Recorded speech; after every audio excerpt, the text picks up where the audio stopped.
Assalamualaikum warahmatullahi wabarakatuh. Ketemu lagi di Ngobrol Seru alias Ngobrolin Jurnal Seru bersama saya Tony Nugroho.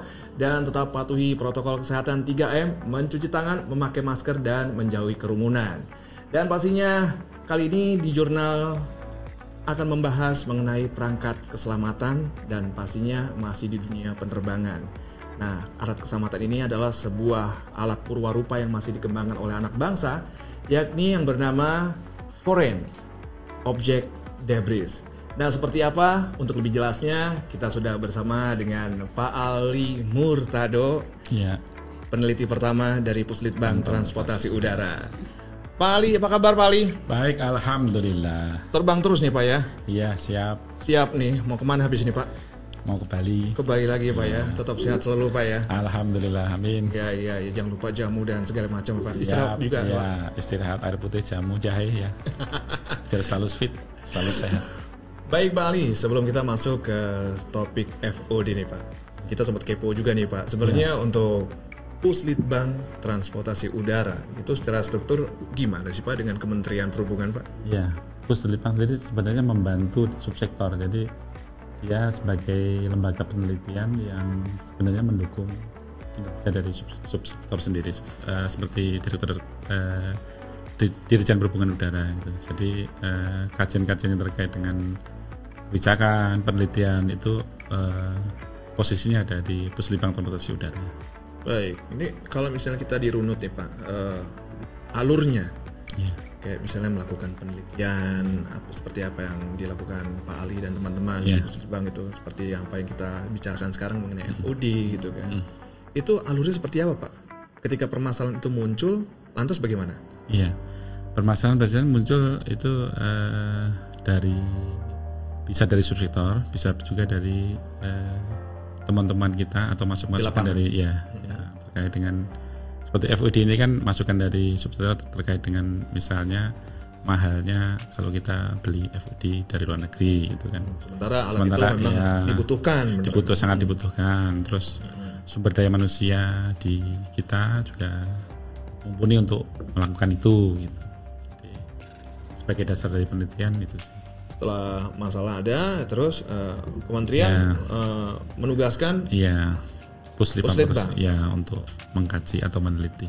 Nah, setelah masuk ke Puslitbang, khususnya untuk transportasi udara nih Pak, apa yang dilakukan oleh teman-teman Puslitbang dari transportasi udara? Iya, biasanya masukan dari subsektor itu dipilih sesuai dengan kebijakan dari pimpinan. Jadi mana yang prioritas itu dilakukan. Dipilih lagi Pak, mana yang lebih prioritas banget untuk keselamatan. Iya, terus dipilih tim sesuai dengan bidangnya dan kemudian karena kayak FOD ini kan bekerja sama dengan universitas, jadi dipilih mana universitas yang kira-kira mampu untuk melakukan itu gitu. Baik. Nah, untuk pemilihan universitas sendiri Pak, ini kan saat ini banyak universitas di Indonesia yang memang mumpuni untuk membuat sebuah teknologi keselamatan lah, katakanlah ITB, ITS, UI. Itu pengklasifikasiannya seperti apa Pak? Ya, memilih mana universitas ini yang mana gitu yang kita sebenarnya juga pakai. Pemilihan universitas ini sebenarnya juga kebijakan dari pimpinan sih, tidak bukan kita yang tapi kebijakan pimpinan. Misalnya untuk kajian ini ke UI, untuk kajian lainnya misalnya ke UGM atau ITB gitu. Baik. Setelah itu baru dilakukan penelitian bersama-sama baik dari pihak Puslitbang Transportasi Udara dengan teman-teman universitas terkait. Baik. Nah, untuk melakukan penelitian nih Pak, kan biasanya nih Pak tidak terlepas dari dana yang ada. Biaya untuk penelitian itu pun juga boleh dibilang tidak kecil itu. Adakah ada anggarannya? Ya, sudah. Jadi dari tahun sebelumnya sudah dianggarkan ya Pak. Memang dari tahun sebelumnya sudah dianggarkan untuk misalnya kegiatan FOD ini, penelitian FOD dianggarkan. Tetapi mitranya belum. Mitranya pada saat berjalan. Pada tahun berjalan baru diputuskan mitranya misalnya dengan UI atau dengan ITB atau dengan ITS. Baik. Nah, ketika melakukan penelitian nih Pak, dengan tim yang sudah solid, katakanlah sudah terbentuk, itu ada jangka waktu nggak sih Pak? Iya, ada jangka waktunya. Jangka waktu untuk penelitian berapa lama? Iya, sesuai dengan kesepakatan. Kita kesepakatan di awal. Ya, kesepakatan di awal dengan universitas terkait. Nah, kita kan ada sebelum kerjasama itu kan kita ada kerjasama antar perguruan tinggi dengan kementerian. Ada MOU gitu Pak? MOU sudah ada payung hukumnya. Baru kemudian kita melaksanakan PKS namanya, PKS itu kerjasama antara eselon 2 pusat dengan universitas terkait. Baik, Pak Ali, yang udah nih, ini kan pasti juga banyak sekali penelitian yang sudah selesai gitu Pak. Iya. Itu biasanya paling cepat berapa lama dan paling lama berapa lama sih Pak untuk penelitian sampai membuahkan sebuah hasil, sebuah teknologi yang dihasilkan oleh anak bangsa? Ya, paling cepat ya sekitar 8 bulan.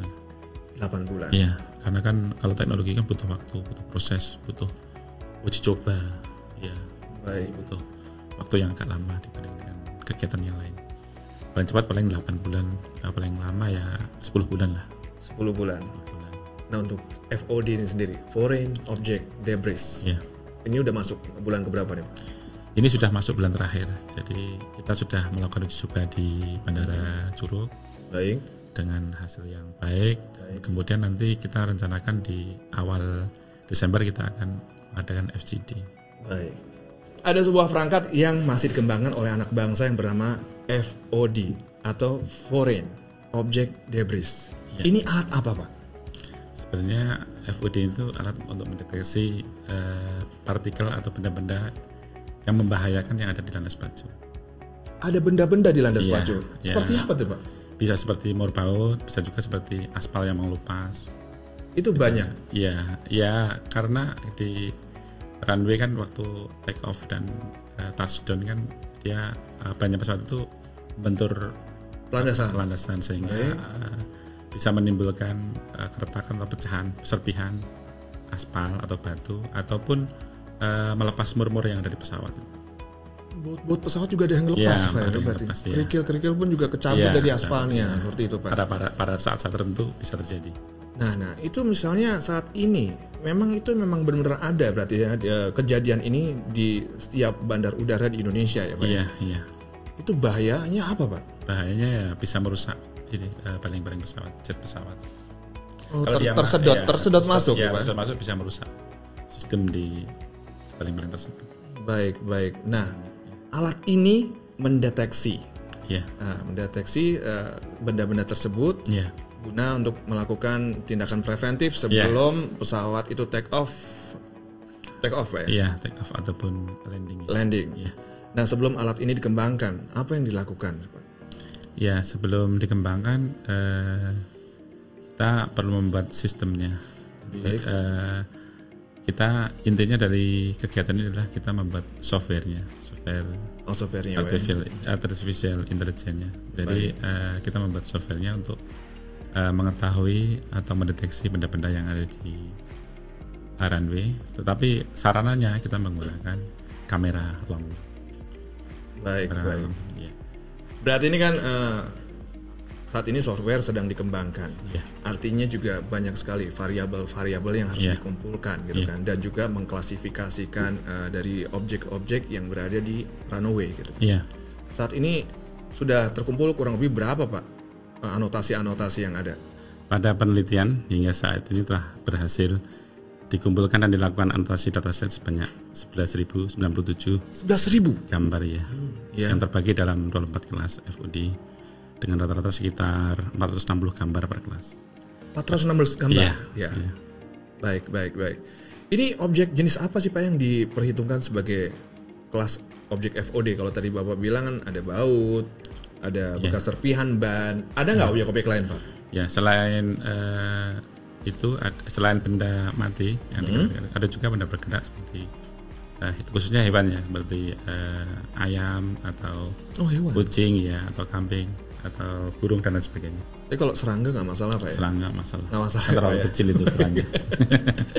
Nah, untuk tahapan yang diperlukan ini dalam pengembangan perwarupa teknologi sistem deteksi FOD ini apa Pak tahapannya? Ya, tahapannya ada 3. Yang pertama itu melakukan training model FOD, kemudian pengujian lapangan untuk model FOD, kemudian pengembangan mock-up untuk antarmuka. Baik. Iya. Pak, gimana sih caranya anotasi database atau dataset objek tersebut, mengingat nih benda ini kan adanya di lapangan dan posisinya juga nggak selalu sama gitu Pak? Iya. Objek yang sama dikelompokkan pada satu folder yang sama. Kemudian pengumpulan data gambar untuk masing-masing objek dilakukan pada variasi gambar yang terkait dengan objek tersebut. Berarti banyak sekali harus dikumpulkan objek-objek itu Pak ya? Iya, banyak banyak banget. Sebenarnya apa sih Pak yang dilakukan dari tahap dataset ini Pak? Dari dataset yang telah terkumpul, tahap berikutnya adalah training model deteksi FOD untuk 4, 13, dan 24 kelas. Kemudian pemilihan jumlah kelas secara bertahap ini disesuaikan dengan durasi atau lamanya waktu yang dibutuhkan untuk melakukan training model, di mana semakin banyak kelas, maka yang terlibat akan waktu yang dibutuhkan akan semakin lama. Baik. Nah untuk datanya sendiri Pak, berapa data yang tercakup di dalam training model FOD untuk 4 kelas ini? Iya, training model deteksi FOD untuk 4 kelas melibatkan 1.675 gambar. Keempat jenis data tersebut adalah baut bor, kemudian botol, kaleng, dan lain sebagainya. Baik. Ya. Terus untuk akurasinya sendiri, gimana nih Pak?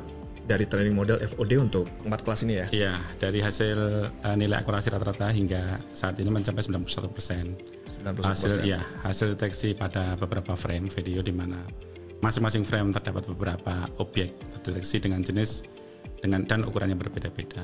Dengan akurasi yang telah diperoleh mengindikasikan bahwa model detektor FOD mampu mendeteksi dan memisahkan objek FOD dengan baik. Baik. Nah, untuk data ini, berapa data yang tercakup dalam training model FOD untuk 13 kelas? Ya, untuk 13 kelas melibatkan 5.920 gambar. 5.020 gambar itu diambil satu persatu? Iya, dia zoom in zoom out secara otomatis gitu untuk mengetahui berbagai sisi kan satu benda itu terus dia di zoom out nanti akan untuk ketika di lapangan nanti bisa mendeteksi apakah benda itu sama dengan itu, berarti dia langsung nanti muncul oh ini kardus, oh ini berbaut, oh ini batu. Berapa kamera sih Pak? Saat ini karena anggarannya terbatas, saat ini hanya satu kamera. Ya, kamera long range istilahnya. Kamera ini jumlahnya satu, tapi dia digunakan untuk model. Baik, pengembangan ini Pak ya. Sebenarnya dibangun dari penelitian ini adalah artificial intelligence ya. Artificial intelligence ya. Bukan kameranya, kalau kamera sendiri kita beli dari China. Baik. Jadi memang kamera itu ditaruh di salah satu memang posisi dari bandar udara yang mengarah ke runway. Dari situ jika terjadi mendeteksi ada salah satu objek, dia akan men-zoom in, zoom out, dan dia akan mengklasifikasikan barang ini adalah ini. Iya. Baik. Nanti diharapkan juga dari itu akan keluar alam. Misalnya abunya berupa apa, terus kemudian diharapkan juga dari hasil penelitian juga mengetahui posisi. Jadi ketika benda itu mestinya di ujung runway itu langsung di koordinat sekian gitu, nanti tinggal petugas bendaranya untuk mengambil benda itu. Baik. Jadi ketika alarm itu sudah ada dan sudah diklasifikasikan masuk ke kelas berapa gitu, langsung dilakukan pembersihan di sepanjang runway. Iya, harapannya seperti itu. Oh baik. Pak, untuk nilai akurasi sendiri Pak, training model FOD untuk 13 kelas ini gimana Pak? Ya, untuk 13 kelas saat ini sudah mencapai 91%. 91% juga Pak ya. Nah, untuk awal persiapan nih Pak, dalam pengujian kamera FOD apa aja yang dilakukan? Uji awal kamera long range dilakukan di sensor FOD di lapangan. Sebelumnya dilakukan pengujian dulu di indoor, di dalam ruangan dengan pemeriksaan dalam ruangan? Iya, dalam ruangan untuk memeriksa konfigurasi, kontrol kamera dan lain sebagainya. Terus hasilnya gimana Pak? Oke nggak Pak untuk kamera sendiri? Iya, kamera sendiri cukup lumayan dia untuk detail kah? Iya, untuk benda-benda seperti kecil yang seperti motorboat, dia bisa mencapai jangkauan sekitar 100 meter. Oke, 100 meter aja? Iya, untuk benda-benda yang besar sesuai dengan spesifikasinya, kalau tingginya 1,8 itu dia bisa memantau secara 4 km. 4 kilo bisa jauh juga Pak ya? Manusia posisi di 4 kilo itu bisa dilihat pakai kamera. Terus gimana Pak hasil tangkapan kamera yang telah dilakukan uji pada lapangan? Iya, hasil tangkapan kamera pada pengujian outdoor menunjukkan uji kemampuan zoom kamera pada objek gedung pada jarak sekitar 500 meter dari pengaturan wide angle hingga mencapai perbesaran maksimal. Di samping itu dilakukan juga pengarahan kamera ke jalan raya yang berada di depan gedung pada perbesaran maksimal, depan bahwa kamera masih dapat menangkap gambar dasar jalan raya dengan baik, dengan jelas dan tajam. Luar biasa. Iya. Pak Ali, gimana sih hasil pengujian hasil lapangan model detektor FOD antara sistem offline dengan live streaming nih Pak untuk FOD for Class? Sebagai informasi tambahan, dikarenakan pada saat pengujian dilakukan sedang berlangsung PSBB di Jakarta, maka kamera diletakkan pada gedung segitiga Emas Business Park Jakarta dengan ketinggian 5 lantai atau sekitar 20 meter, dan objek FOD pada aspal di bawah gedung. Baik. Ini dalam pengujian model ini Pak. Ya. Apakah kamera itu selalu menghasilkan gambar yang terbaik selalu, atau mungkin di tengah-tengah ada gangguan-gangguan mungkin Pak? Ya, dari gambar-gambar yang dihasilkan terlihat bahwa model FOD sudah dapat mendeteksi objek dengan cukup baik. Cukup baik ya, Pak ya? Terutama objek-objek seperti pena, batu, baik, dan lain sebagainya. Nah, pernah nggak sih Pak dalam pengujian ini mengalami kerusakan gambar yang diterima oleh detektor FOD gitu Pak? Terus gimana cara antisipasinya gitu? Iya, meskipun secara umum model dirancang telah mendeteksi objek dengan cukup baik pada saat pengujian, tetapi terjadi beberapa kali kerusakan gambar pada beberapa frame yang diterima oleh detektor FOD. Baik, itu kendalanya apa Pak? Ya, kendalanya karena gangguan jaringan, terutama gangguan jaringan karena kamera disambungkan melalui LAN. Oke. Sehingga mungkin dengan jaringan internet. Dengan internet mungkin terjadi kurang cepat, maka dibutuhkan internet yang lebih cepat lagi. Penggunaan gigabit router yang lebih tinggi supaya koneksinya lebih lancar. Nah Pak Ali, apakah model detektor FOD ini bisa dilakukan dalam kondisi malam hari Pak? Iya, bisa sih bisa ya Pak ya? Karena bisa. Karena di kamera sendiri itu sudah ada alat, sudah ada infrarednya, sehingga bisa untuk mendeteksi di malam hari. Baik Pak Ali, setelah dilakukan pengembangan dari alat ini, apa yang Pak Ali harapkan? Dari pengembangan alat ini diharapkan dapat digunakan, karena alat ini kan kita beli dari luar negeri kan mahal itu. Baik. Yang sudah jadi, yang sudah dipasang di bandara seperti Soekarno-Hatta itu mahal. Nah, kita dengan menggunakan inovasi atau karya anak bangsa sendiri mungkin lebih baik dan dengan biaya yang lebih murah dibanding kita beli dari luar negeri. Dan harapannya ini bisa dipakai oleh bandar-bandar yang padat seperti Soekarno-Hatta, Medan, Surabaya, Bali, dan sebagainya. Saat ini bandar yang sudah memakai alat ini di mana sih? Soekarno-Hatta. Ya, tapi kan mereka beli dari luar negeri. Soekarno-Hatta, Denpasar, terus Surabaya sebenarnya sudah pakai, cuman mereka beli dari luar negeri.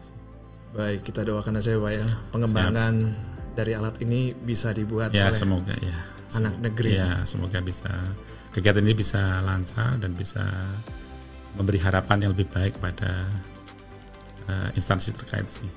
Baik. Perangkat keselamatan di dalam dunia penerbangan merupakan sesuatu yang mutlak. Namun perangkat keselamatan yang dikembangkan oleh anak bangsa perlu kita dukung. Semoga. Dan itulah tadi ngobrol seru kita, ngobrolin jurnal seru bersama saya Tony Nugroho. Sampai ketemu di kesempatan berikutnya. Wassalam.